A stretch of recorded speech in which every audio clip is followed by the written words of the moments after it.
નમસ્કાર દર્શક મિત્રો, હું છું એન્કર હિના. હેલો દ્વારકામાં આપનું સ્વાગત છે. 8 દિવસમાં 8 કલાક લાઈટ ના આપી શકો તો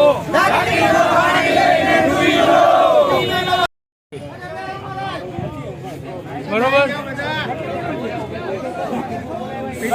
આપણે ધ્યાન આપી દોરી દીધું ભાઈ. હવે સાહેબ અમને લાઈટ નું કઈ શું કરવાના જોઈ ગયો આ બસ મેં કીધું એ રીતના દરેક ફીડરમાં છે ને ગાડી રાખી જાય જે ફોલ્ટ ના થાય અંજડા પર ફીડરની ગાડી પછી જે રીતે રાજ્યના કૃષિ મંત્રી, ઉર્જા મંત્રી અને મુખ્યમંત્રી હજારો ભાષણોમાં કહે છે કે અમે ખેડૂતોને દિવસે વીજળી આપીએ છીએ.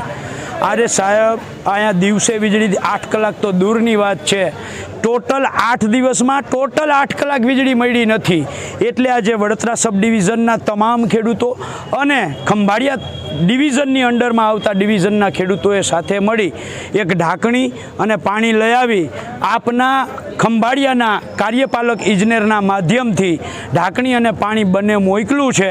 તમારાથી ચાચલાણા 66 કેવી જે છે એ 13 વર્ષની અંદર 2 તાર જોડી નથી શક્યા. બેરાજા 66 કેવી છે આખું તૈયાર છે, 2 તાર જોડવાના વાકે અટકું છે. તમે 8 વર્ષમાં 2 તાર જોડી નથી શક્યા. ખેડૂતોને 8 દિવસે 8 કલાક તો દૂરની વાત, 8 દિવસમાં 8 કલાક વીજળી આપી નથી શકતા. એટલે ઢાંકણીમાં પાણી લઈને ડૂબી મરવું જોઈએ. એટલે આજે ઢાંકણી, પાણી બધું જ લઈ અને કાર્યપાલક ઇજનેરના માધ્યમથી મોકલાવ્યું છે.